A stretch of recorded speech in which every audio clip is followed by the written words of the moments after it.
What if the man bleeding on the side of the road wasn't a homeless nobody, but one of the most powerful billionaires in the world?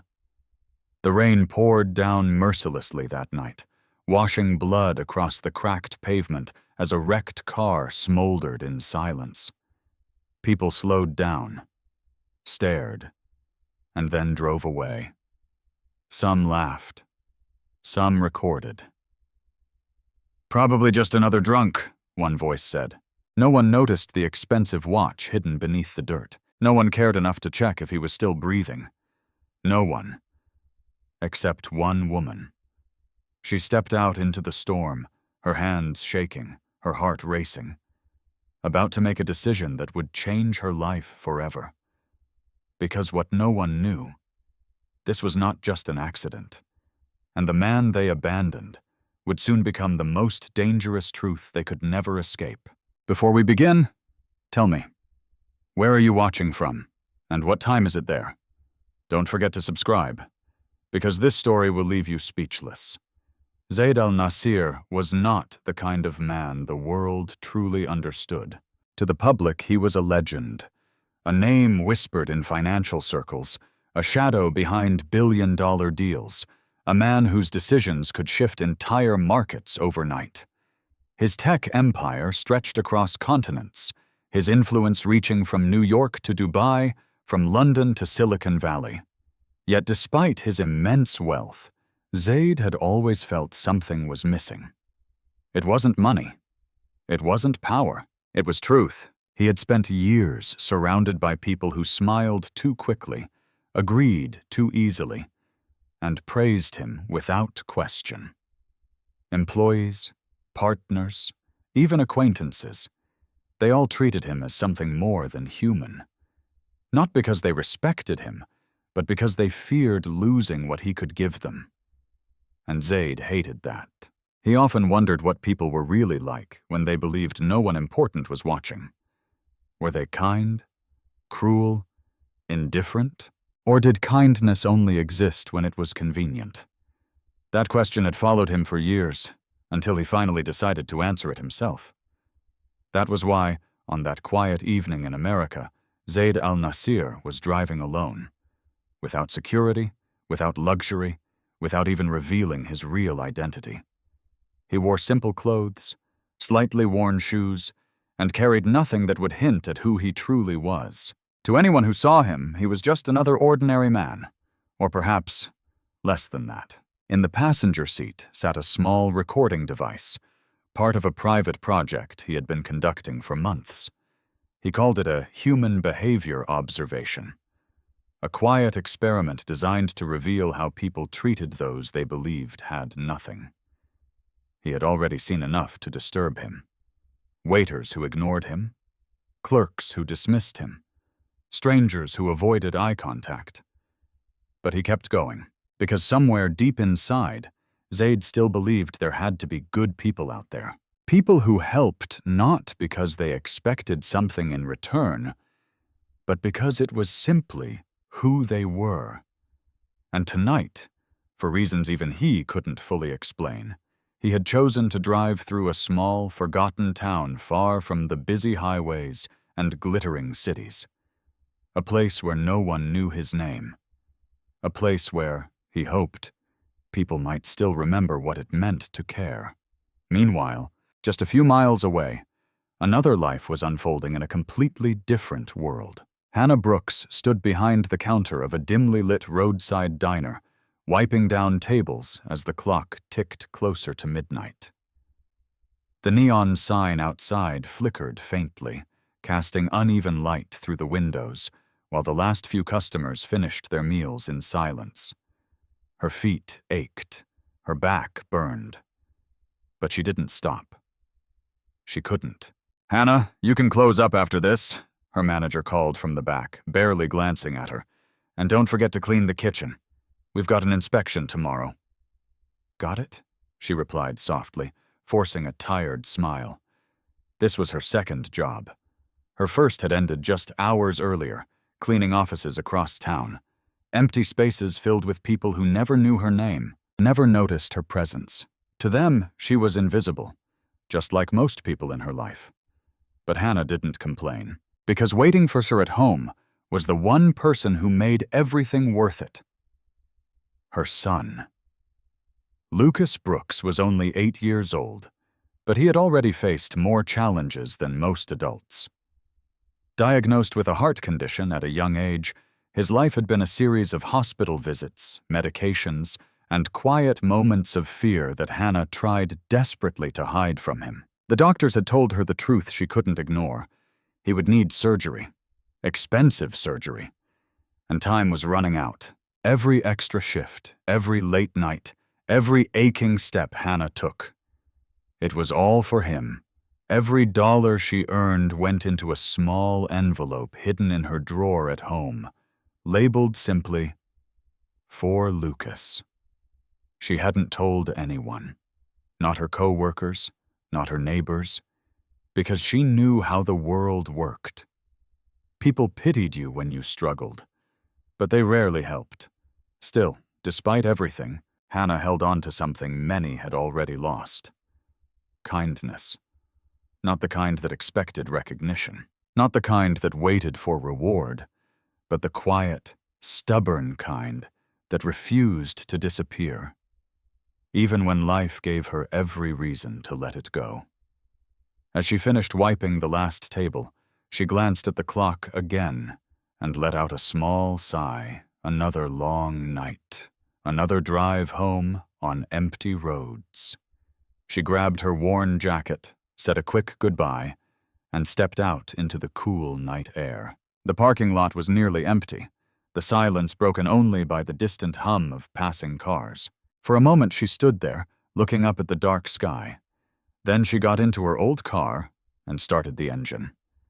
Neither she nor Zayd knew it yet, but their lives were already on a collision course, miles apart, moving toward the same stretch of road. The rain began as a soft drizzle, barely noticeable at first. But within minutes, it grew heavier, tapping against windshields, blurring headlights, turning the quiet road into something far more dangerous. Zayd adjusted his grip on the steering wheel, his eyes focused ahead as the storm intensified. He wasn't worried. He had driven through worse. But something about the night felt off. A strange tension in the air, a feeling he couldn't quite explain. At the same time, Hannah drove carefully, her hands steady despite her exhaustion. She had taken this route countless times before, knowing every turn, every sign, every hidden dip in the road. But tonight, visibility was worse than usual. The rain came down harder, the wind picked up, and somewhere in the distance, headlights appeared. Bright, fast, too fast. Zayd noticed them first, a large SUV approaching from behind, its lights cutting through the rain like blades. It moved aggressively, closing the distance far too quickly for comfort. He frowned. Why was it driving like that? He shifted slightly, giving the vehicle more space. But instead of slowing down, it sped up, closer, closer, until it was right behind him. For a brief moment, Zayd felt something he rarely experienced. Unease. Then, without warning, the SUV swerved. Hannah, still miles away, tightened her grip on the wheel as thunder cracked across the sky. Something was about to happen, something that would change everything. But the question was, why had that SUV been following him in the first place? The rain came down harder, turning the quiet two-lane road into a slick ribbon of danger. Water pooled in shallow dips, reflecting headlights in distorted streaks of white and gold. The storm swallowed sound, except for the relentless drumming against metal and glass. Zayd Al-Nasir kept both hands firm on the steering wheel, his gaze steady, calculating. Years of discipline had trained him to stay calm under pressure. But this was different. This wasn't a boardroom negotiation or a high-stakes deal. This was instinct. And right now, his instincts were screaming. The SUV behind him wasn't just driving aggressively. It was hunting. Its headlights loomed large in his rearview mirror, too close, too deliberate. Every time Zayd adjusted his speed, the SUV matched it perfectly. Every time he shifted lanes slightly to give space, it followed without hesitation. "That's not normal," he muttered under his breath. He pressed the accelerator just a little, testing it. The SUV surged forward instantly. No hesitation, no delay. Zayd's eyes narrowed. This wasn't coincidence. Up ahead, the road curved gently to the right, bordered by a shallow ditch and a thin line of trees swaying violently in the wind. The rain blurred the edges of everything, reducing visibility to a few car lengths at best. Zayd inhaled slowly, steadying himself. Stay calm. Think. He reached instinctively toward the passenger seat where the small recording device rested. Its light blinked faintly, still capturing everything. For a brief second, an ironic thought crossed his mind. He had set out tonight to observe human behavior, but now he might be witnessing something far darker. Behind him, inside the SUV, a pair of eyes remained fixed on his car. Cold, focused, unwavering. Ethan Cole tightened his grip on the wheel, his knuckles turning pale under the dim glow of the dashboard. Rain streaked across his windshield, but his attention never wavered. "Just do it," he whispered to himself, his voice barely audible over the storm. The words echoed in his mind, words that didn't belong to him. A voice from earlier that evening. A deal. A promise. A warning. "You don't ask questions. You just follow the instructions." He swallowed hard. This was supposed to be simple. He hadn't expected it to feel like this, but it was too late to turn back now. Up ahead, Zayd's car slowed slightly as it approached the curve. Ethan saw his chance. "Now!" He pressed down on the accelerator. The SUV roared forward, closing the gap in seconds. Water sprayed violently from its tires as it moved into position, just slightly off-center behind Zayd's vehicle. Zayd saw the movement instantly. His pulse spiked. "What are you—" The impact came without warning. A violent jolt slammed into the rear side of his car, sending it lurching forward. The steering wheel jerked sharply in his hands as the tires lost traction on the rain-soaked asphalt.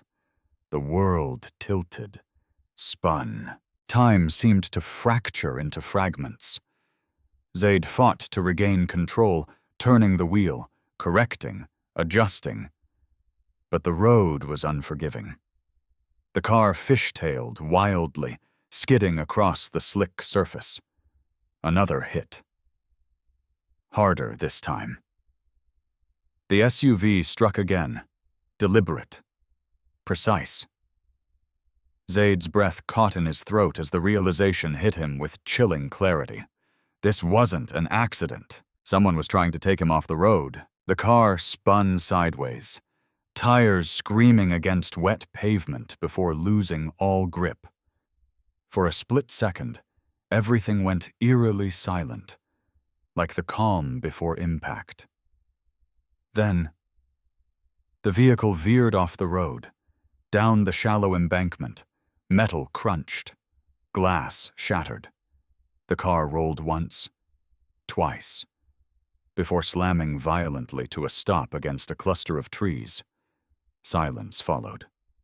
Heavy, unnatural. Only the rain continued, pouring down as if nothing had happened. Inside the wreckage, Zayd hung suspended for a moment, disoriented. The world spun slowly back into place, pain flooding through his body in waves. His head throbbed, his vision blurred. Warm blood trickled down the side of his face. He tried to move, but a sharp pain shot through his chest, forcing a strained gasp from his lips. "Stay conscious," he whispered weakly. The recording device lay cracked beside him, its light flickering. Still on, still recording. Through the shattered windshield, The world looked distant, distorted by rain and darkness. For a brief moment, Zayd thought he saw headlights again, stationary this time, watching from the road above. The SUV. It hadn't left. A shadow moved inside it, watching, waiting. Then, just as suddenly as it had appeared, the headlights turned and disappeared into the night. Zayd's heart pounded weakly. Why? Why would someone do this? His thoughts began to fade, slipping away like sand through his fingers. Darkness crept in from the edges of his vision, pulling him under. No, not yet, he murmured, but his body was giving up. Minutes passed, or maybe seconds. Time had lost all meaning. Eventually, the faint sound of passing cars reached the wreckage. Headlights cut through the rain as vehicles approached the scene, slowing slightly as drivers noticed the damaged car off the road. One car slowed almost to a stop. Inside, a man leaned forward, squinting through the rain. "Whoa, looks bad," he said. His passenger glanced over briefly.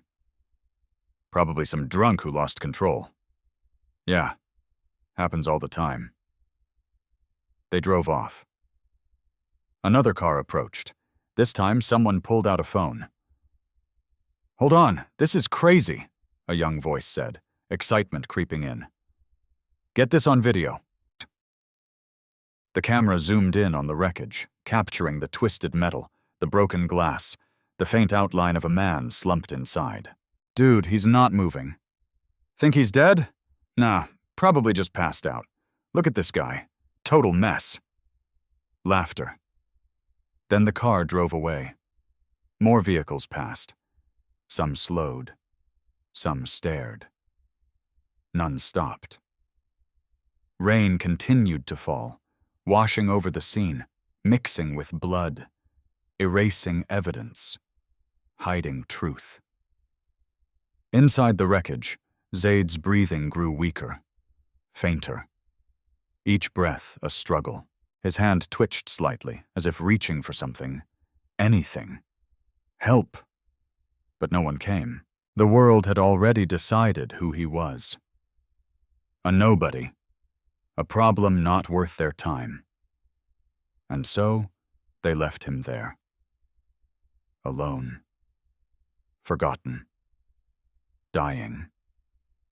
Miles away, Hannah Brooks drove carefully through the storm, her eyes focused on the road ahead.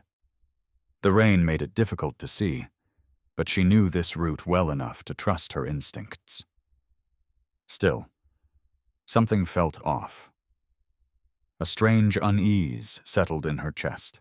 She couldn't explain it, didn't understand it, but it was there. She adjusted her grip on the wheel, slowing slightly as she approached a familiar stretch of road lined with trees and shallow ditches.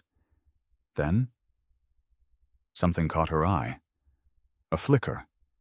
A shape. Barely visible through the rain. Her heart skipped. What was that?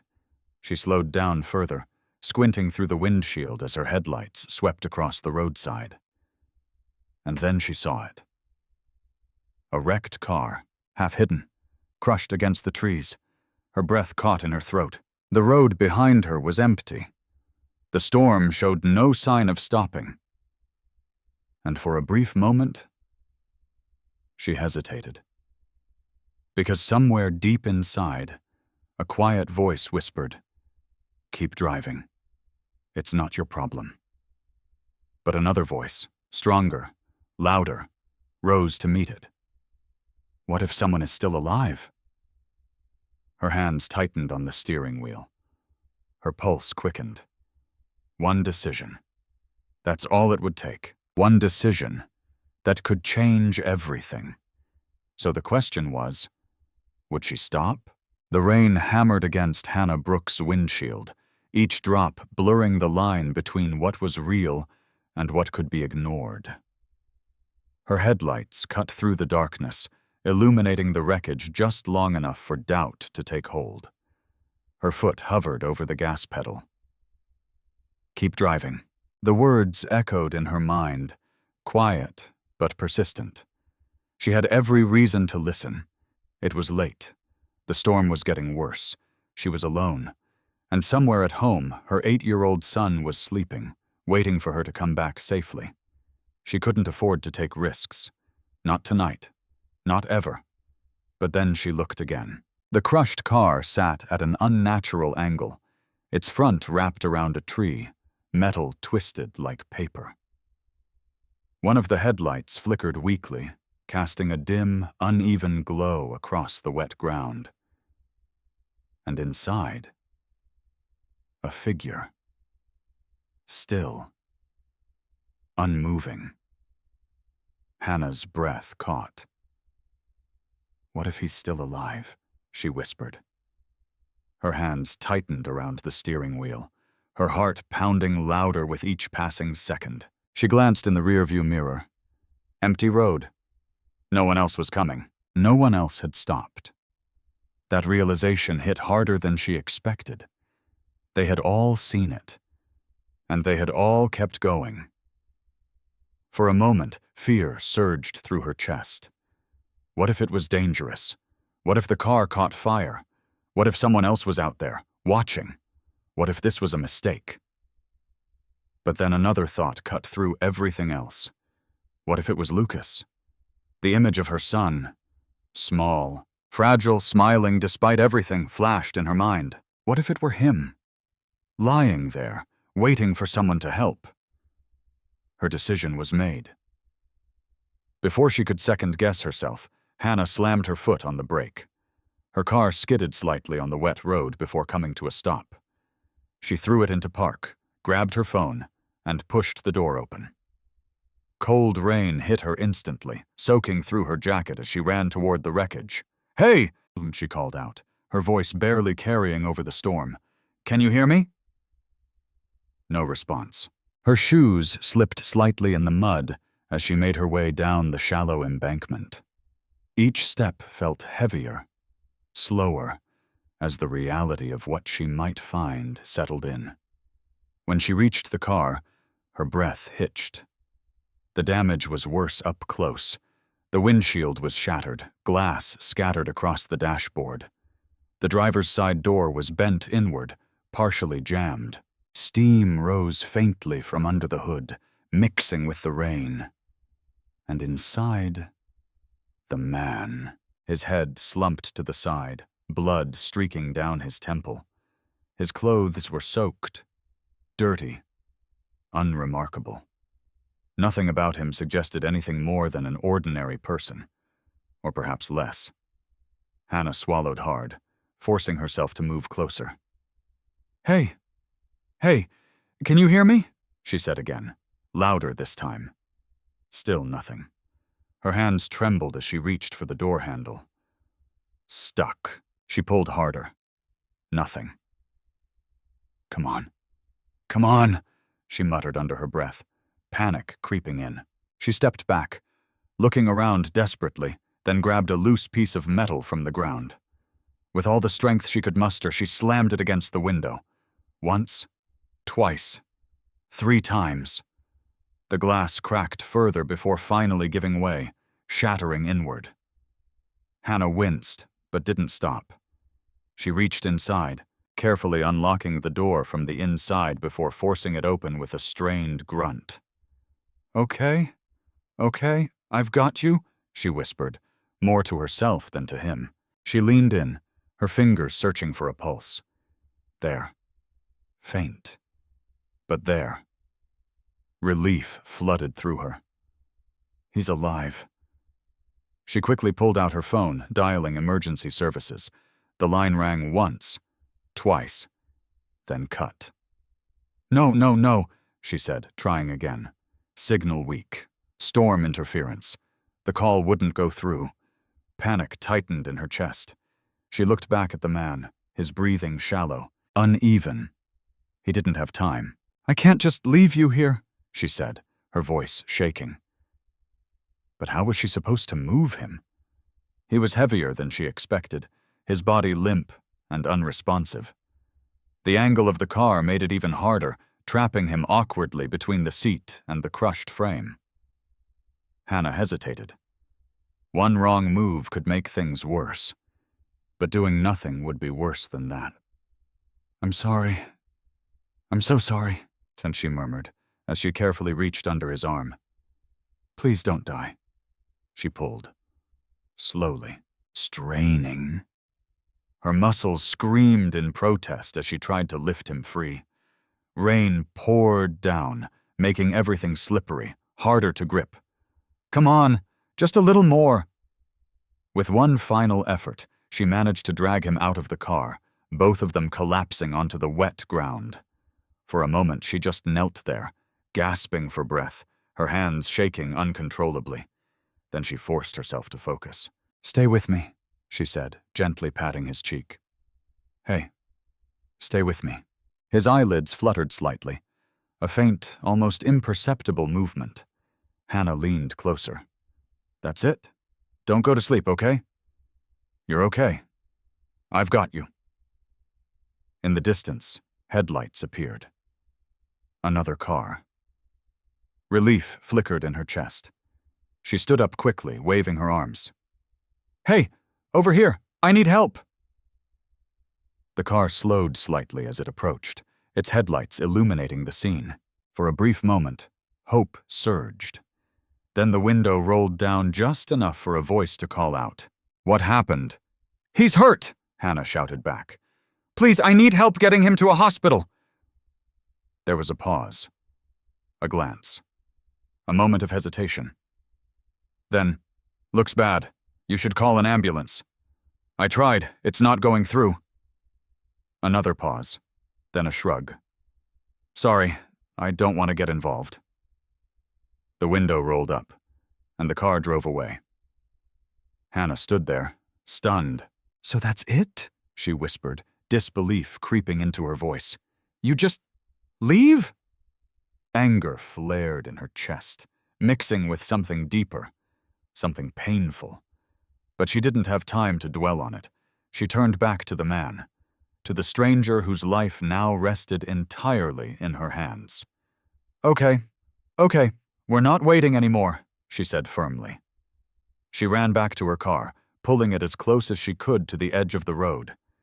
Then she returned, bracing herself for what came next. "All right, we're doing this." It took everything she had, every ounce of strength, every bit of determination. But somehow she managed to lift him again, slowly, carefully, dragging him up the embankment toward her car. Her clothes were soaked, her hands scraped. Her breath came in short, desperate bursts, but she didn't stop. She couldn't. Finally, after what felt like forever, she managed to get him into the back seat. She slammed the door shut, rushing to the driver's seat. Her hands trembled as she gripped the wheel. Her heart raced. Her mind spun with fear, doubt, and urgency. "I don't even know who you are," she whispered. Then she looked back at him. Broken, bleeding, fighting for life. "But I'm not letting you die." She turned the key. The engine roared to life, and without another second of hesitation, Hannah pressed the gas and drove into the storm. The question now wasn't whether she had done the right thing. It was, had she just put herself in danger for someone she knew nothing about? The engine of Hannah Brooks's old car roared louder than it ever had before, protesting against the storm as she sped down the dark, rain-soaked road. The windshield wipers struggled to keep up, sweeping frantically left and right, barely clearing the relentless downpour. Her hands gripped the steering wheel so tightly her knuckles turned white. "Stay with me. Please, stay with me," she whispered, glancing into the rearview mirror. Zayd Al-Nasir lay across the back seat, motionless, except for the faint rise and fall of his chest. Blood had begun to soak into the worn fabric beneath him, spreading slowly, ominously. Each breath he took sounded weaker than the last. Hannah's heart pounded harder with every passing second. "I'm almost there. Just hold on," she said. though she wasn't even sure if he could hear her. The nearest hospital wasn't far, just under 10 minutes away, but tonight, it felt like an impossible distance. Every red light, every turn, every second stretched into something unbearable. "Come on," she muttered, pressing harder on the gas. Thunder cracked overhead, echoing through the empty streets as she finally turned into the hospital driveway. The building stood stark and quiet under the storm, its fluorescent lights flickering faintly through the rain. She didn't even bother parking properly. The car screeched to a stop near the emergency entrance. Hannah jumped out, her shoes splashing through puddles as she ran around to the back door and yanked it open. "Help! Somebody help me!" she shouted, her voice breaking through the silence. Inside, a nurse glanced up lazily from the reception desk, clearly not expecting urgency at this hour. "What is it?" the nurse called out, barely moving. "He's dying!" Hannah yelled, gesturing frantically toward the car. "Please, he was in a crash! He needs help now!" The nurse hesitated, exchanging a look with another staff member before finally stepping outside under the covered entrance. She peeked into the car, her expression shifting from mild curiosity to discomfort. "Oh, that's bad," she said quietly. "Please," Hannah begged. "We don't have time." The nurse straightened slightly, her tone becoming more professional, but colder. "Do you have his ID, insurance information?" Hannah blinked, stunned. "What? No, of course not. I just found him like this." The nurse frowned. "Well, we need some form of identification before we can process him." "Process him?" Hannah repeated, disbelief flooding her voice. "He's bleeding. He can barely breathe." By then, a man in a white coat approached. The head doctor on duty, Dr. Kevin Marshall. He glanced briefly at the scene, his eyes scanning the situation with practiced detachment. "What's going on?" he asked. "Car accident victim," the nurse replied. "No ID, no insurance." Dr. Marshall sighed, as if inconvenienced. "Is he conscious?" "No." "Vitals? Unstable." Hannah stepped forward, desperation rising in her chest. "Please, you have to help him," she said. "He's going to die if you don't." Dr. Marshall looked at her for a long moment, his expression unreadable. "Ma'am, we can't just admit someone without proper documentation or a financial guarantee. That's hospital policy." For a second, Hannah couldn't even process what she was hearing. "Policy?" she whispered. "You're talking about policy when a man is dying right in front of you?" The nurse shifted uncomfortably, but said nothing. "I'm sorry," Dr. Marshall said flatly. "We see cases like this all the time. If we treat everyone without verification, this place wouldn't survive." Hannah's chest tightened. "So you're just going to let him die?" No one answered.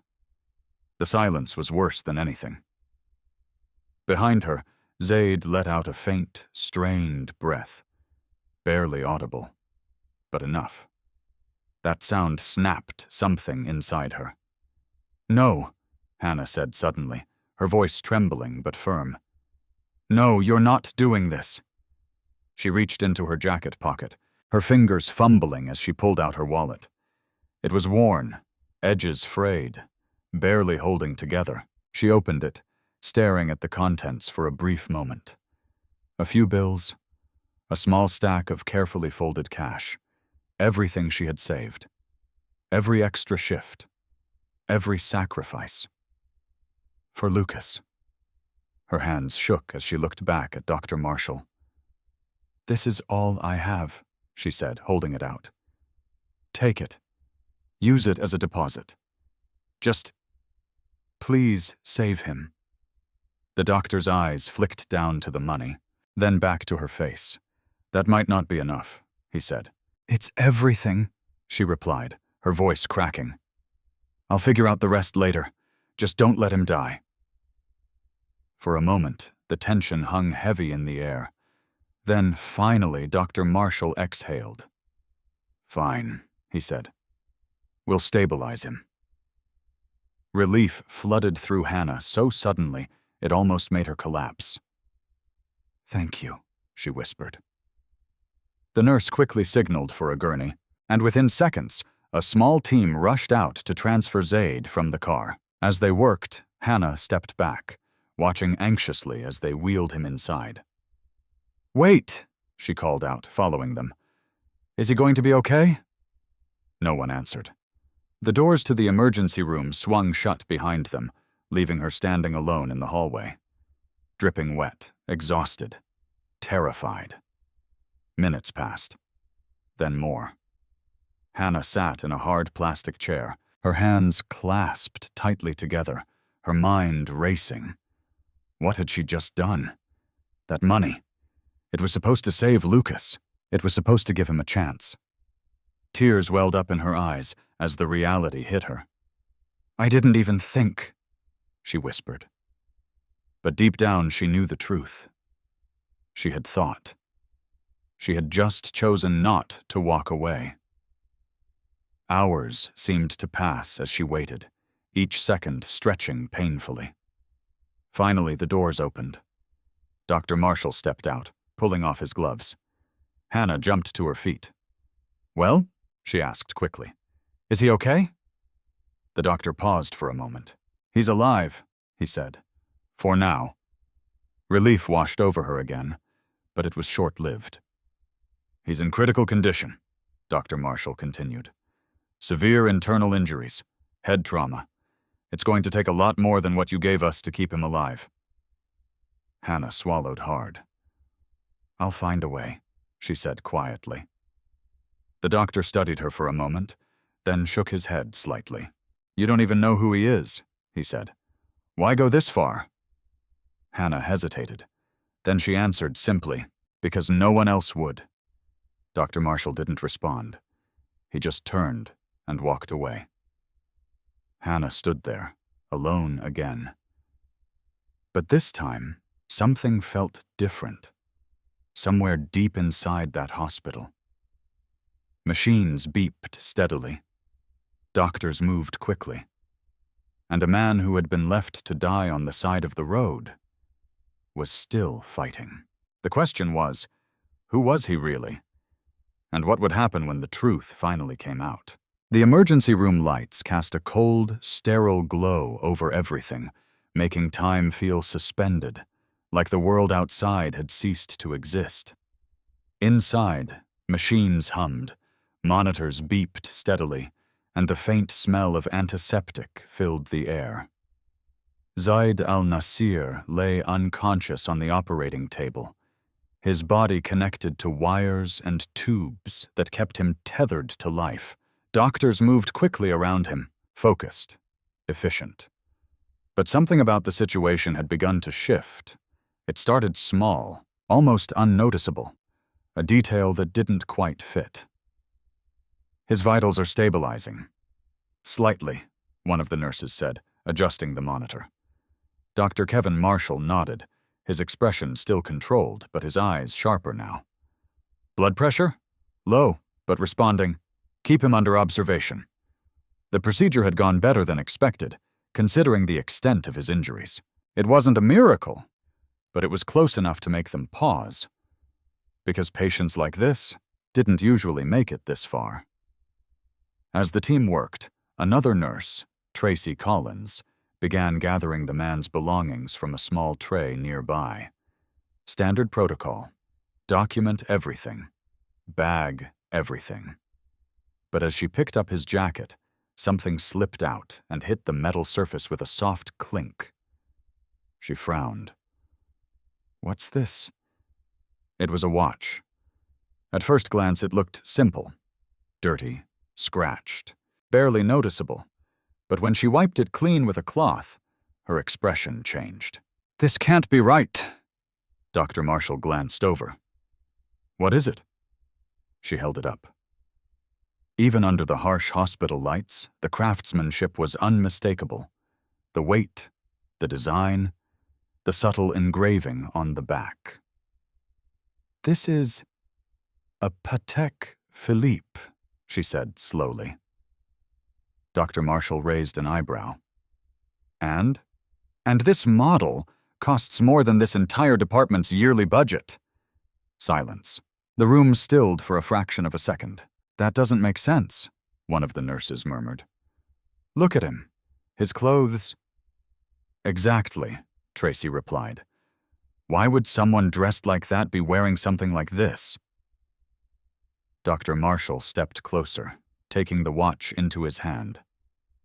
He turned it slightly, examining the engraving. His expression hardened. "This isn't just expensive," he said quietly. "This is custom." The air in the room shifted. Something was wrong. "Check his pockets again," he ordered. Tracy nodded quickly, moving back to the tray. She searched more carefully this time, turning everything inside out. Nothing. No wallet, no ID, no phone. "Wait." She paused. "There was a phone, wasn't there?" Another nurse nodded. "Yeah, but it was badly damaged. I think it's in the equipment room." "Get it," Dr. Marshall said. Minutes later, the broken device was brought in. Screen cracked, casing bent, barely functional. "Can we get anything from it?" Tracy asked. Dr. Marshall hesitated, then gestured toward a nearby technician. "Try." The technician took the phone carefully, connecting it to a diagnostic device. The screen flickered weakly as he worked, fingers moving quickly across the interface. "Come on," he muttered. The room remained silent, tension building with every passing second. Then, the screen lit up. Not fully, but enough. A name appeared, clear, undeniable. The technician froze. Doctor?" Dr. Marshall stepped closer. "What is it?" The technician swallowed. "I think you should see this." He turned the screen slightly. Dr. Marshall's eyes locked onto the name, and for the first time that night, his composure cracked. "That's not possible," he whispered. Tracy leaned in, curiosity burning. "What? Who is it?" The doctor didn't answer immediately. He just stared, as if trying to convince himself it wasn't real. Then finally he spoke. "Zayd Al-Nasir, Yitzhak." The name hung in the air like a shockwave. For a moment, no one reacted. Then, "Wait, what?" one nurse said. "The Zayd Al-Nasir?" Tracy asked, her voice rising. "The billionaire? The one with the tech empire?" Another added. "That's impossible," someone else said. "Why would he be here like this?" But the evidence was right in front of them. The watch, the phone, the name. Doctor. Marshall straightened slowly, his mind racing. "If this is true," he murmured, "then everything changes." Across the room, the heart monitor beeped steadily, almost as if unaware of the storm brewing around it. But it wasn't over. Not even close. "Wait," the technician said suddenly. "There's more." All eyes turned back to the screen. "What do you mean?" Dr. Marshall asked. The technician hesitated. "There's a video file, partially recovered. It looks like it was recorded right before the crash. Play it." The video loaded slowly, glitching at first before stabilizing. The footage was shaky, rain streaking across the lens, headlights blurred in the distance. Then, a vehicle appeared behind him. Large, dark, moving fast. The room fell silent as they watched. "That's the SUV," Tracy whispered. In the video, the SUV closed in quickly, its movements aggressive, intentional. Then came the moment of impact. The screen jolted violently as the crash unfolded in fragmented flashes. Gasps filled the room. "That wasn't an accident," one of the nurses said, her voice trembling.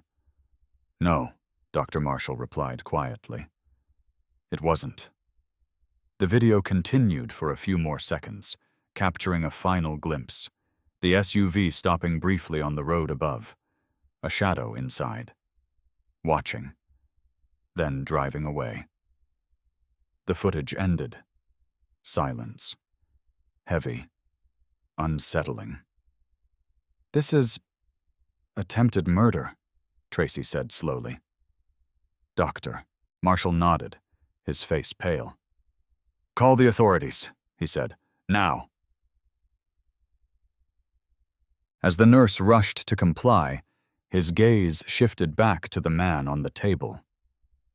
Zayd Al-Nasir, the billionaire they had almost refused to treat, the man they had nearly let die. And suddenly, every decision they had made tonight carried a different weight, a dangerous weight. Because if this story got out, if people found out what had happened here, everything could collapse. Reputations, careers, lives. Meanwhile, in the waiting area, Hannah sat alone, unaware of the storm unfolding behind those doors. Her clothes had dried slightly, but the exhaustion in her eyes remained. She stared at her hands, still trembling faintly. She had done everything she could. Everything. But she still didn't know who he was. Didn't know why this had happened. Didn't know what she had just stepped into. Footsteps echoed down the hallway. She looked up. A nurse approached her, her expression no longer indifferent, but something else. Something closer to shock. Ma'am, the nurse said slowly. Hannah stood up, her heart racing. Yes? Is he okay? The nurse hesitated, then asked a question that made Hannah's chest tighten. Do you have any idea who that man is? Hannah blinked, confused. No, she said. I told you, I just found him. The nurse exchanged a quick glance with someone behind her, then looked back at Hannah, her voice lowered. You might want to sit down, she said. Hannah's pulse quickened. Why? What had they discovered?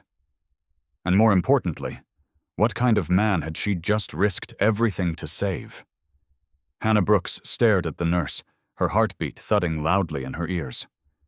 What do you mean? She asked, her voice tight with confusion. Who is he?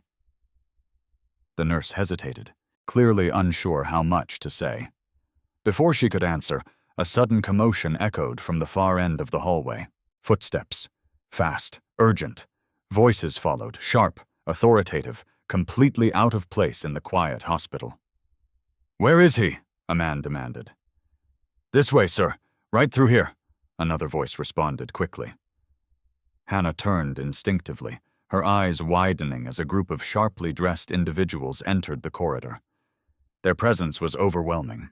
Men in dark suits, one woman holding a tablet, another speaking rapidly into a phone. Behind them, two security personnel moved with silent precision, scanning the area.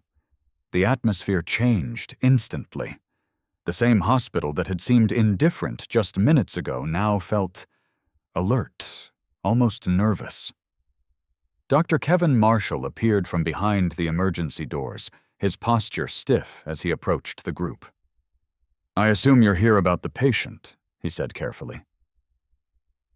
He says. A tall man stepped forward, his gaze cold and calculating. I am, he replied. My name is Victor Hale. I represent Mr. Zayd Al-Nasir. The name hit Hannah like a shockwave. Zayd Al-Nasir? She repeated under her breath. Her mind struggled to process it. That name. She had heard it before. On the news. On social media. A billionaire. A global figure. That couldn't be possible. Not the man she had pulled from a wrecked car. Not the man bleeding in her back seat just hours ago. There must be a mistake, she whispered, but no one was listening to her. Victor Hale continued speaking with Dr. Marshall, his tone firm, controlled. We received a signal from his emergency device, he said. It indicated a severe incident. We traced it here. Dr. Marshall nodded, swallowing slightly. He's alive, he said, but in critical condition. Victor's expression didn't change, but something in his eyes sharpened. Then you will ensure he stays alive, he said. Whatever it takes. There was no question in his voice, only expectation. Of course, Dr. Marshall replied quickly. Behind them, the hospital staff moved faster, more efficiently than before. Orders were given, equipment was adjusted. Everything felt different now, because now they knew who he was. Hannah stood frozen, trying to make sense of everything. A billionaire? The man she saved? Her thoughts raced, colliding into one another. Why was he alone? Why was he dressed like that? Why did no one recognize him? And then, another voice cut through the chaos. Wait, I know this guy. Everyone turned. A young man stood near the entrance, holding up his phone. His face was pale, his expression uncertain. It was Ethan Cole. The same man who had laughed earlier. The same man who had recorded the wreck. "What are you talking about?" someone asked. Ethan stepped closer, his eyes fixed on the screen. I recorded something earlier," he said, "at the crash site." Hannah's stomach dropped. Of course he did. He had been there. Watching. Filming. While she was trying to save a life. "What did you record?" Victor asked sharply. Ethan hesitated, then turned the phone around. The video began to play. Rain. Darkness. The wrecked car. Laughter in the background. Hannah's face flushed with anger. "That's not—" "Wait," Victor interrupted. "Keep playing." The footage continued, shaky but clear enough. Then, the moment before the crash, a glimpse of headlights, a large SUV, moving fast. The room fell silent.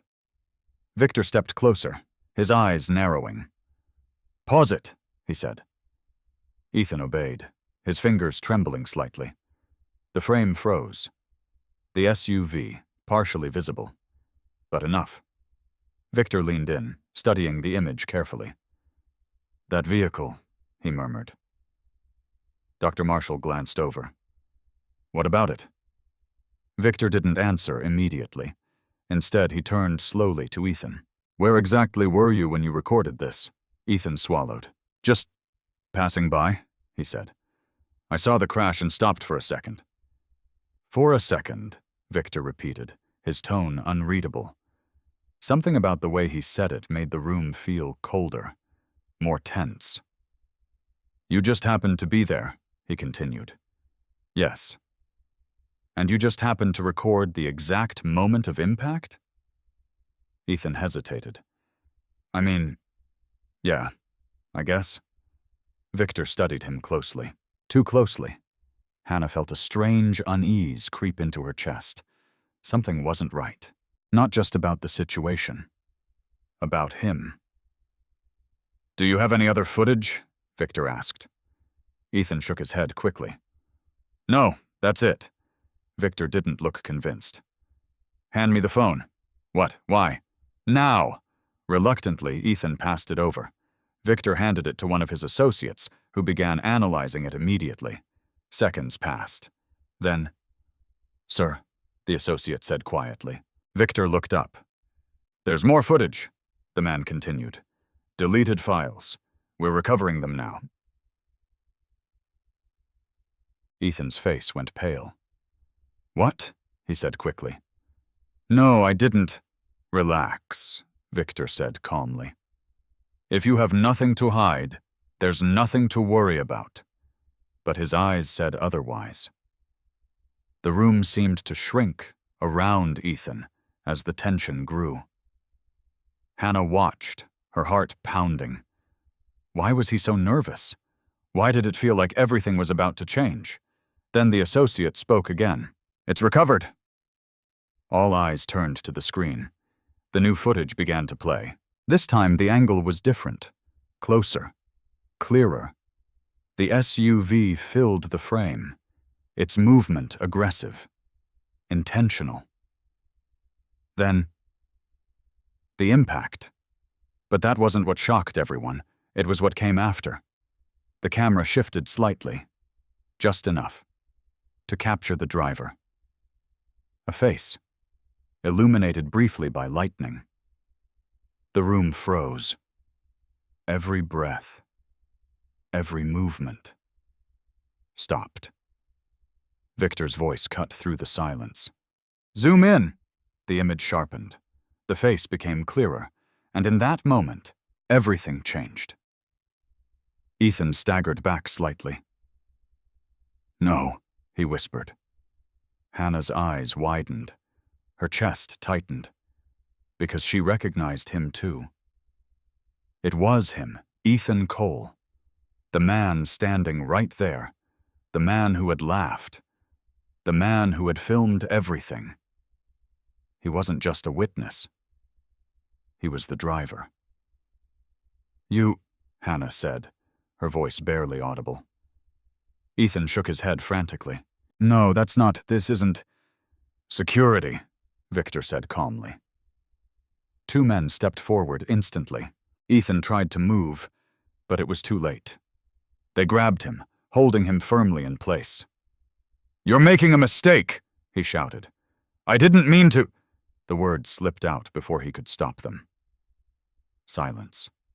Heavy. Damning. Victor stepped closer, his expression cold. "Didn't mean to what?" he asked quietly. Ethan's breathing became erratic. I was just supposed to scare him," he stammered. "I didn't know it would go this far." Gasps echoed through the room. Hannah felt her stomach drop. "Scare him?" This wasn't random. This wasn't an accident. It was planned. "Who told you to do it?" Victor demanded. Ethan shook his head violently. "I can't." Victor's gaze hardened. "You can," he said. "And you will." Ethan's resistance crumbled. "I don't know his name," he blurted out. "He contacted me online, offered money, said it was just a warning." "What's a warning for a billionaire?" Hannah's mind raced. This was bigger than she had imagined, far bigger. And yet, something else lingered in the air, something unresolved, something deeper, because as Ethan struggled against the grip of security, as the truth began to unravel, Hannah couldn't shake the feeling that this wasn't the end of the story, not even close.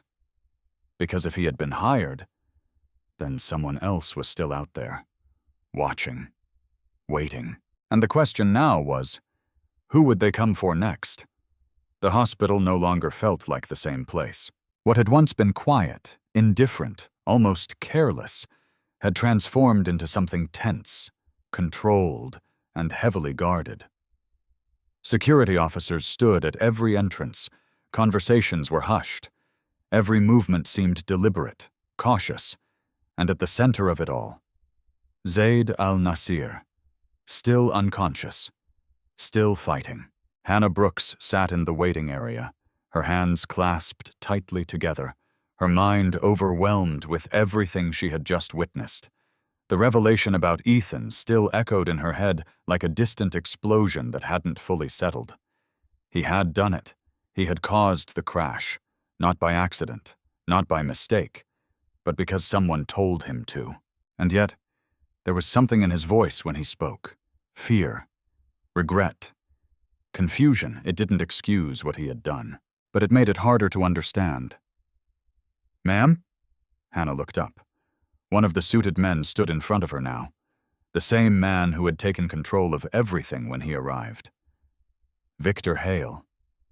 His presence alone seemed to shift the air around him. "You're Hannah Brooks?" he asked.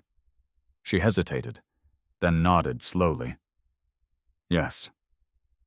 He studied her for a moment, as if measuring something invisible. "You're the one who brought him in." It wasn't a question. "Yes," she said again, her voice quieter now. Another pause. Then, unexpectedly, "Thank you." The words caught her off guard. "I didn't do anything special," she replied quickly. "You did everything," Victor interrupted gently. Hannah blinked. "I don't understand," she said. "Why was he alone? Why didn't anyone know who he was?" Victor exhaled slowly, as if deciding how much to reveal. "Mr. Al-Nasir has a habit," he said. He believes that to understand people, he must live among them without influence, no security, no identity. Hannah frowned. That's dangerous. Yes, Victor said simply. And tonight proved exactly how dangerous. Before Hannah could respond, the sound of hurried footsteps echoed down the hallway again. A nurse rushed toward them, slightly out of breath. Sir, she said to Victor. He's waking up. Everything seemed to stop. Victor turned instantly. Take me to him. The nurse nodded and led the way. Victor glanced back at Hannah. Come with us. Her heart skipped. Me? Yes. For a brief second, hesitation flickered across her face. Then she stood and followed. Inside the intensive care unit, machines beeped steadily, their rhythm filling the room with a fragile sense of life. Zayd lay in the bed, pale, still, but no longer completely motionless. His fingers twitched slightly. His breathing had changed. Hannah stepped closer, her eyes fixed on him. For the first time since she had pulled him from the wreckage, he didn't look like a stranger. He looked human, vulnerable, real. Zayd, Victor said quietly, stepping to his side. Can you hear me? A pause.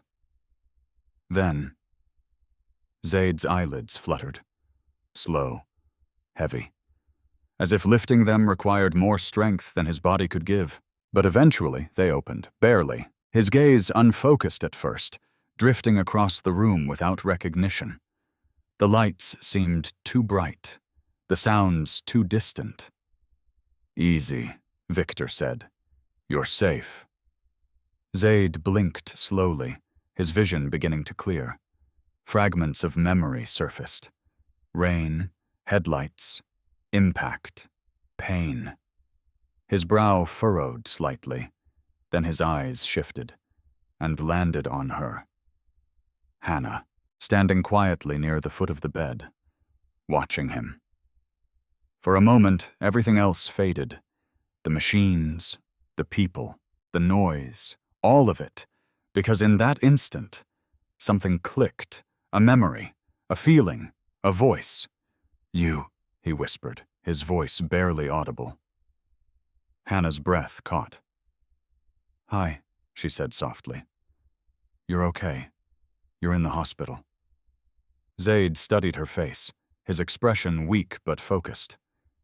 You didn't leave, he murmured. The words sent a quiet shock through the room. Hannah swallowed. No, she said. I couldn't. Zayd closed his eyes briefly, as if absorbing that truth. When he opened them again, something had changed.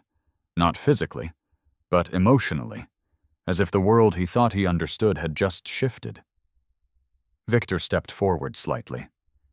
Zayd, he said carefully. We need to talk about what happened. Zayd's gaze moved to him. The SUV, Victor continued. It wasn't random. It was an attack. Zayd's expression darkened slightly. I know, he said faintly. Victor hesitated. We have the driver. That got his attention. Zayd's eyes sharpened. Who? Victor paused, then spoke. His name is Ethan Cole. The room went still. Hannah felt her chest tighten. Zayd frowned slightly, as if searching his memory. Do you recognize him? Victor asked. A long silence followed. Then, no, Zayd said. Hannah exhaled quietly. But Victor didn't. There's more, he said. Zayd's gaze remained steady. He claims he was hired, Victor continued. Paid to make it look like an accident. Zayd's eyes darkened further. By who? What? He says he doesn't know. Silence. Heavy. Dangerous. Zayd's mind worked behind his eyes, piecing together possibilities. Enemies. Rivals. Deals gone wrong. There were many. Too many, but then his gaze shifted again. Back to Hannah. Why? he asked suddenly. The question caught everyone off guard. Hannah blinked. What? Why did you help me? He clarified, his voice still weak but steady. You didn't know who I was. She hesitated. For a moment, she didn't know what to say. Then she answered honestly. Because you needed help. Zayd held her gaze. No hesitation. No calculation. Just truth. Something in his expression softened. For a man who had spent his entire life surrounded by transactions, conditions, and hidden motives, this was something rare, something real. But before the moment could settle, another voice cut in. Sir, one of Victor's men stepped forward, holding a tablet. We've identified the account that hired Ethan. Victor turned sharply. And? The man hesitated. There's a connection. To what? Victor pressed. The man glanced briefly at Hannah, then back at Victor. It traces back to someone inside your company. The words landed like a silent explosion. Zayd's expression changed instantly. Not shock, not fear, something colder, more dangerous, because betrayal was something he understood all too well. The room fell silent, the air thick with tension, and as Zayd lay there, still recovering, still weak, the truth continued to unfold around him, layer by layer, lie by lie, until only one question remained.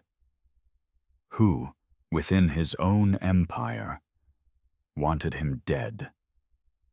The hospital conference room had never held this much tension. What was once a quiet administrative space had been transformed into the center of a storm. Legal teams, security personnel, hospital executives, and a handful of silent witnesses gathered around a long table. At the head of it sat Zayd Al-Nasir, alive, awake, and fully aware. Though his body was still recovering, there was nothing weak about his presence. Even seated, even with the faint signs of injury visible, he commanded the room with a quiet authority that made everyone sit straighter. Hannah Brooks stood near the back, unsure if she even belonged there. Everything felt unreal. Just days ago, she had been wiping tables in a diner, counting tips, worrying about rent. Now she was standing in a room with powerful men in tailored suits, listening to conversations that could change lives, including hers. Victor Hale stepped forward, placing a tablet on the table. We've completed the initial investigation, he said, his tone measured. The funds used to hire Ethan Cole were traced through multiple offshore accounts. Zayd didn't speak. He simply watched. Those accounts, Victor continued, lead back to a shell corporation, one that is indirectly controlled by someone within your company. A ripple of unease passed through the room. Zayd leaned back slightly. Name. Victor didn't hesitate. Daniel Reeves. The name hit like a hammer. Several executives in the room exchanged shocked glances. Reeves? One of them said under his breath. That's impossible. He's been with us for years. Trusted, another added. Zayd's expression didn't change, but something in his eyes hardened. Daniel Reeves, his chief operations officer, a man he had trusted, a man who had built part of the empire alongside him. And where is he now? Zayd asked calmly. Victor tapped the tablet. Gone. His private jet left the country early this morning. Silence, heavy, cold. Zayd exhaled slowly. Of course he did. There was no anger in his voice, only certainty, as if betrayal was something he had expected all along. Meanwhile, across the room, Ethan Cole sat restrained, guarded by 2 security officers. His earlier defiance had vanished, replaced by a hollow, defeated expression. I told you everything I know, he said quietly. I never even met the guy. It was all online. Zayd's gaze shifted to him, sharp, unforgiving. You were paid to take a life, he said. Ethan swallowed hard. I didn't think. That's the problem, Zayd interrupted. The room fell silent again. Hannah felt her chest tighten. She looked at Ethan, really looked at him this time. Not just as the man who caused the crash, but as someone broken, lost. A person who had made a terrible decision, and now had to face the consequences. Zayd's attention moved on, to the hospital staff, to Dr. Marshall, to Tracy. Each of them avoided his gaze. Because they all knew, what had almost happened. You nearly let me die, Zayd said, his voice calm but cutting. Dr. Marshall shifted uncomfortably. We were following procedure, he replied. Zayd tilted his head slightly. Procedure. The word lingered in the air like an accusation. If she hadn't been here, he continued, gesturing toward Hannah, what would you have done? No one answered. Because they couldn't. Because the truth was too obvious. Zayd nodded once. Exactly. He turned fully toward Hannah then, and for the first time since entering the room, his expression changed, softened. Step forward, he said. Hannah hesitated, her heart racing. Then she moved. One step at a time, until she stood in front of him. Up close, the reality of who he was hit her again. Not just a man, a force, a presence that shaped the world around him. I owe you my life, Zayd said. Hannah shook her head quickly. You don't owe me anything, she replied. I just did what anyone should do. Zayd held her gaze. No, he said quietly. You did what no one else did. The room remained silent, listening, watching, waiting. Zayd reached into his jacket, carefully, slowly, and pulled out a document. Victor handed him a pen. This, Zayd said, placing the paper on the table, is a trust fund. Hannah frowned slightly. For what? For your son, he replied. Her breath caught. How do you... We made sure to learn about the person who saved me, Victor said gently. Zayd continued. It will cover his surgery, he said, and his education. Whatever he needs. Tears filled Hannah's eyes instantly. I can't accept that, she said, her voice shaking. It's too much. Zayd didn't look surprised. I expected you to say that, he replied. He leaned forward slightly. Then accept this instead, he said. A position. Hannah blinked. A position? In one of my foundations, Zayd explained, we help families who are overlooked, people who are ignored, the way I was that night. Hannah hesitated. I don't have experience, she said. You have something better, Zayd replied. You chose to care when it was hardest. The words hit deeper than she expected. She looked down at the document again, then back at him. What's the condition? She asked quietly. Zayd smiled faintly. No condition, he said. Only one request. What is it? Don't lose what made you stop that night. Hannah's chest tightened, because she knew exactly what he meant. Her kindness, her instinct, her refusal to walk away. Slowly, she nodded. I'll accept, she said. A quiet ripple moved through the room. Relief, respect, something close to admiration. But the moment wasn't over, because across the room, Ethan spoke again. Wait, he said. Everyone turned. His eyes were fixed on Hannah. There was something different in his expression now. Not fear, not guilt. Something else. Something deeper. There's something you need to know, he said. Hannah frowned. What are you talking about? Ethan hesitated, then said the words that changed everything.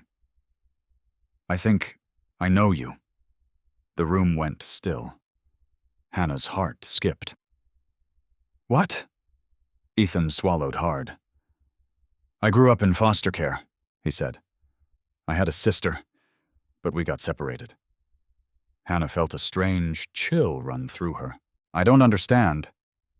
I didn't remember much, he continued. Just a name and a necklace. Her breath caught.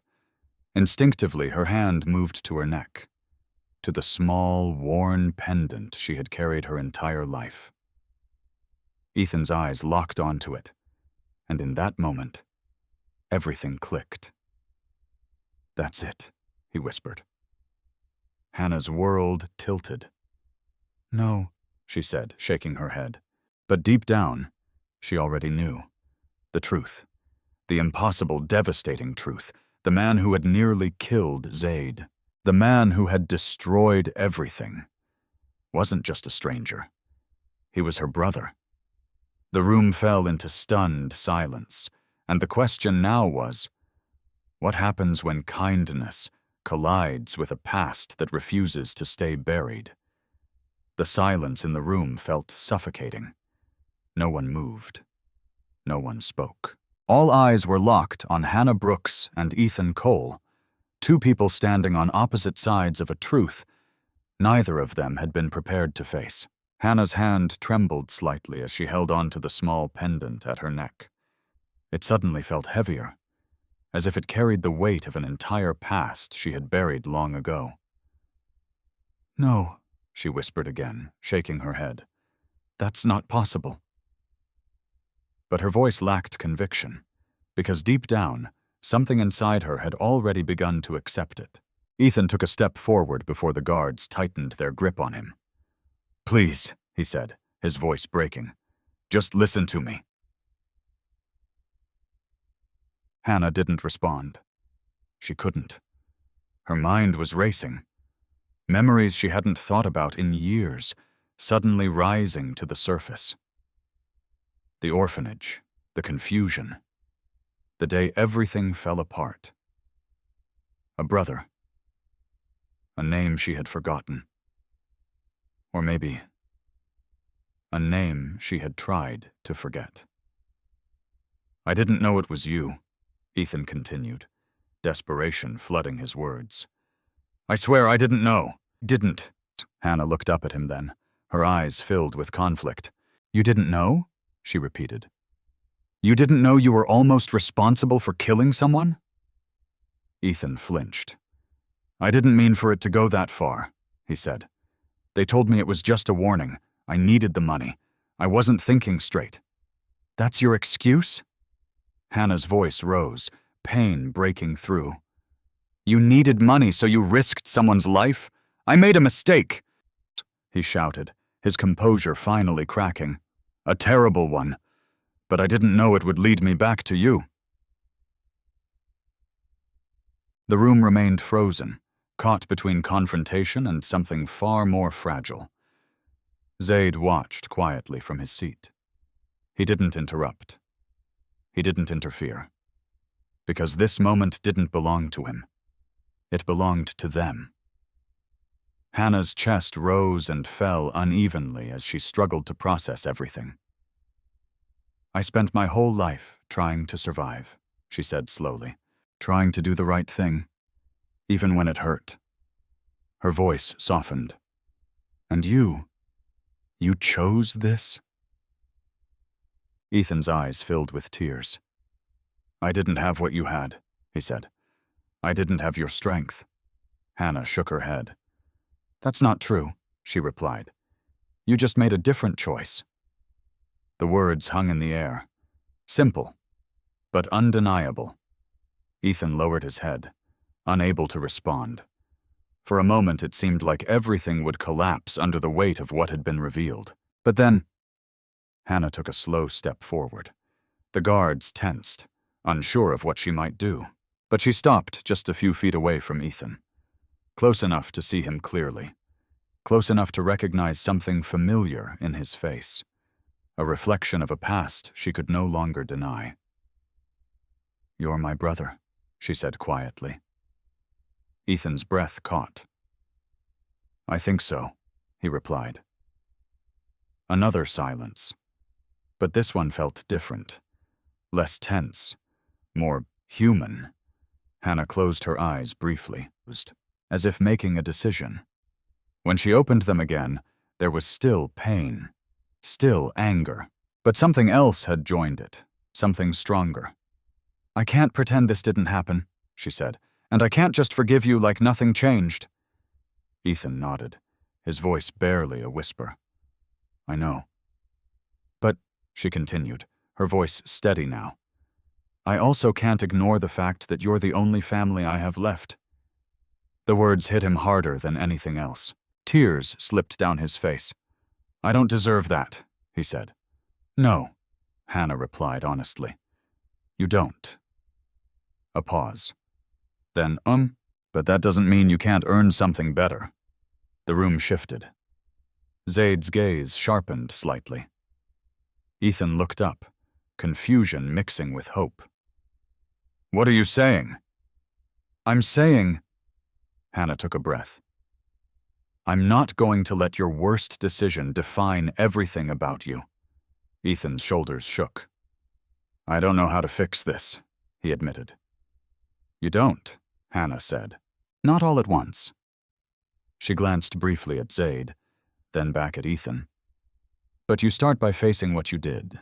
Ethan nodded slowly. "I will." The guards remained in place, but the tension around them had changed. This wasn't just about punishment anymore. It was about consequence and choice. Zayd finally stood. The room fell silent again. He walked forward, stopping just beside Hannah. His presence grounded the moment, bringing everything back into focus. "Ethan Cole," he said, his voice calm but firm, "you made a decision that could have ended my life." Ethan swallowed hard. "Yes. You will face the legal consequences of that decision." "I understand." Zayd studied him for a moment, then added, "But what happens after that will depend on what you choose to become." Ethan nodded again, more firmly this time. "I won't waste it," he said. Zayd turned slightly, his attention shifting back to Hannah. "As for you," he said, "this changes nothing." Hannah frowned slightly. "What do you mean?" "My offer still stands," he replied. "For your son, for your future, for the work we discussed." Emotion welled up in her chest again. "Even after all this?" Zayd's expression softened. "Especially after all this." He looked around the room, at the doctors, at the staff, at everyone who had been part of that night. "This wasn't just about an accident," he said. "It was a reflection of who we choose to be when no one is watching." His gaze returned to Hannah. "And you chose to be better." The word settled over the room like a quiet truth no one could deny. In the days that followed, everything changed. Daniel Reeves was tracked down and arrested, his betrayal exposed to the world. The hospital launched an internal investigation, its policies scrutinized and reformed under intense public pressure. Zayd Al-Nasir kept his word. Lucas received the surgery he needed. Hannah stepped into her new role, not as someone who had been saved, but as someone who had always been strong. And Ethan, he faced the consequences of his actions, but for the first time in his life, he faced them with purpose, with the possibility of redemption. Months later, on a quiet afternoon, Hannah stood outside a newly opened community center funded by Zayd's foundation. Children laughed nearby, families gathered. Hope, once distant, now felt real. Zayd stood beside her, watching silently. "You changed more than one life that night," he said. Hannah shook her head gently. No, she replied. I just stopped when everyone else kept going. Zayd smiled faintly. And sometimes, that's all it takes. The world kept moving, people kept passing by. But now, in that small town, someone always stopped. Because one act of kindness that had rewritten everything. Kindness is not measured by wealth, status, or recognition, but by the choices we make when no one is watching. Never judge a person by their appearance, because the quietest acts of compassion can change lives in ways we may never fully understand. If this story moved you, share where you're watching from, leave a comment, and don't forget to subscribe for more powerful stories like this.